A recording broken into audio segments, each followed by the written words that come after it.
مولا علی رضا روضہ امام رضا علیہ السلام کا مختصر تعارف۔ بادشاہ امام رضا علیہ السلام کے حرم کا کل رقبہ 240 ایکڑ ہے، یعنی 1920 کنال۔ حرم پاک کا ایک چکر 4 کلومیٹر کا پیدل سفر بنتا ہے۔ سڑک جہاں سے ختم ہوتی ہے وہاں سے حرم پاک میں داخل ہوں تو دنیا کا سب سے قیمتی پتھر لگا ہے جس کو گرینائٹ کہتے، جو گرمیوں میں ٹھنڈا رہتا ہے اور سردیوں میں گرم ہوتا ہے۔ صحن کے باہر جو ابتدا دروازے ہیں وہ اتنی قیمتی لکڑی کے ہیں جو دنیا کے کسی بندے کو دستیاب نہیں ہے۔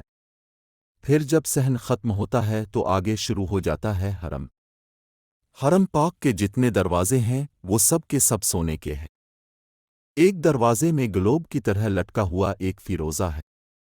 اس فیروزے کے بارے میں حرم کی کتاب میں لکھا ہوا ہے کہ پورا ایران برباد ہو جائے اس پتھر کی قیمت سے دوبارہ آباد ہو سکتا ہے۔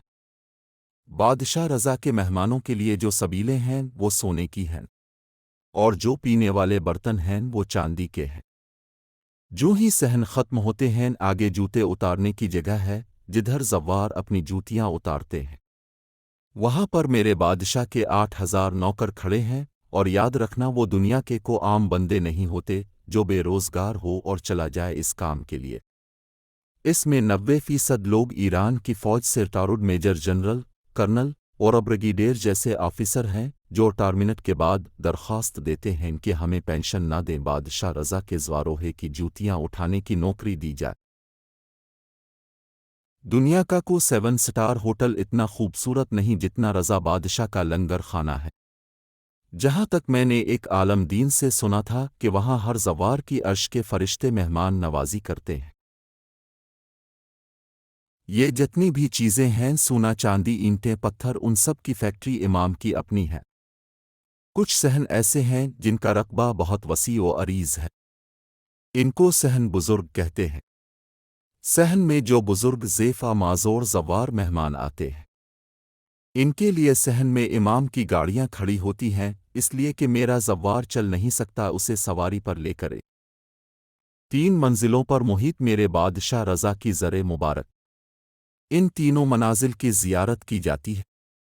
ان تینوں منازل پر دنیا کی ہر کرنسی، روپیہ، یورو، ڈالر، ریال، دینار، پانڈ وغیرہ ہر قسم کی کرنسی سے بھری ہوتی ہے۔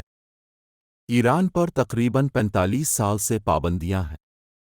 امام رضا کی جوتی کا صدقہ ایران آج تک غریب نہیں ہوا۔